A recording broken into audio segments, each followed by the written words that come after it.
Committee গঠনের লক্ষ্যে সুনামগঞ্জের শান্তিগঞ্জ উপজেলার পূর্ব বীরগাঁও ইউনিয়নে বিএনপির কর্মী সভা অনুষ্ঠিত হয়েছে।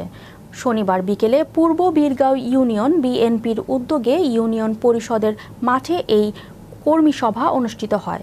উপজেলা বিএনপি আহ্বায়ক জালাল উদ্দিনের সভাপতিত্বে ও প্রথম যুগ্ম আহ্বায়ক রওশন খান সাগরের সঞ্চালনায় কর্মী সভায় প্রধান অতিথির বক্তব্য রাখেন কেন্দ্রীয় যুবদলের সাবেক সহসভাপতি ও জেলা বিএনপির আহ্বায়ক কমিটির সদস্য আনসার উদ্দিন।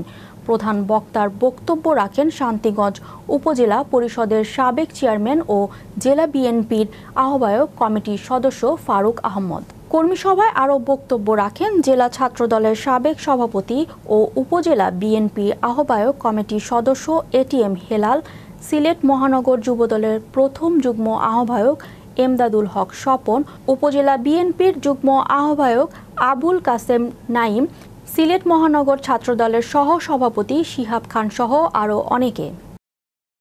নেতা বিএনপির ভারপ্রাপ্ত চেয়ারম্যান দেশ নায়ক জনাব তারেক রহমান বিগত 15 বছর দিন নাই রাত নাই অত্যন্ত পরিশ্রম করেছেন। দিনের মধ্যে 18 ঘন্টা 24 ঘন্টার মধ্যে 18 ঘন্টা পরিশ্রম করে বাংলাদেশ জাতীয়তাবাদী দলকে তৃণমূল পর্যায় থেকে সংগঠিত করেছেন এবং এই স্বৈরাচারিণীর বিরুদ্ধে স্বৈরাচারিণী হাসিনার পতনের আন্দোলনে বাংলাদেশের মানুষের ভোট এবং ভাতের অধিকার প্রতিষ্ঠার আন্দোলনে লন্ডনে বসে তারেক রহমান নেতৃত্ব দিয়েছেন।